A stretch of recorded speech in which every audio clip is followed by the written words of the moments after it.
Middle east संकट के बीच सरकार अलर्ट मोड में है। दुनिया भर में चल रही गैस और तेल की कमी से निजात पाने और तेल के स्टॉक को लेकर प्रधानमंत्री नरेंद्र मोदी ने आज अपने आधिकारिक आवास पर एक हाई लेवल बैठक की। खबरों के अनुसार उच्च स्तरीय बैठक में ऊर्जा, पेट्रोलियम, बिजली और उर्वरक क्षेत्रों की समीक्षा की गई है। देश में ऊर्जा सुरक्षा सुनिश्चित करने और आपूर्ति व्यवस्था बनाए रखने के लिए हालात पर लगातार नजर रखी जा रही है। प्रधानमंत्री की मौजूदगी में हुई इस बैठक का मुख्य उद्देश्य भारत में गैस और तेल की आपूर्ति को सही तरीके से बनाए रखना रहा। उच्च स्तरीय बैठक के दौरान सरकार के कई मंत्री और कई वरिष्ठ अधिकारी भी वहां मौजूद रहे। उच्च स्तरीय बैठक में ऊर्जा, पेट्रोलियम, बिजली और उर्वरक क्षेत्रों की समीक्षा की गई। देश में ऊर्जा सुरक्षा सुनिश्चित करने और आपूर्ति व्यवस्था बनाए रखने के लिए हालात पर लगातार नजर रखी जा रही है। प्रधानमंत्री की मौजूदगी में हुई इस बैठक का मुख्य उद्देश्य भारत में गैस और तेल की आपूर्ति को सही तरीके से बनाए रखना रहा।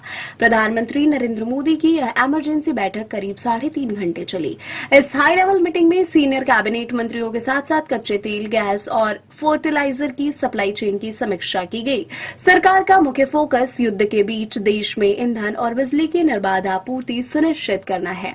इसके साथ ही देश में सामान की ढुलाई और वितरण सही तरीके से हो, इस पर भी चर्चा हुई। प्रधानमंत्री नरेंद्र मोदी ने पश्चिम एशिया में बदलती स्थिति के मद्देनजर पेट्रोलियम, कच्चा तेल, गैस, बिजली और उर्वरक क्षेत्रों से जुड़ी स्थिति की समीक्षा की। प्रधानमंत्री ने पूरे देश में निर्बाध आपूर्ति करने के निर्देश दिए और लॉजिस्टिक्स और डिस्ट्रीब्यूशन पर जोर दिया। अधिकारियों ने कहा कि मौजूदा मिडिल ईस्ट संकट के बीच उपभोक्ता और उद्योग के हितों की रक्षा के लिए ग्लोबल डेवलपमेंट पर लगातार नजर रखना प्राथमिकता है। ईरान, इजराइल और अमेरिका के बीच लंबे खींचते जा रहे युद्ध को देखते हुए भारत सरकार अब और सतर्कता बरतती नजर आ रही है। पश्चिम एशिया के हालात का असर धीरे धीरे यहां बाजार से लेकर आपूर्ति श्रृंखला पर बढ़ने की आशंका है। प्रधानमंत्री ने निर्देश दिया कि पश्चिम एशिया संघर्ष के बीच देश में आवश्यक वस्तुओं की आपूर्ति किसी भी कीमत पर बाधित नहीं होनी चाहिए।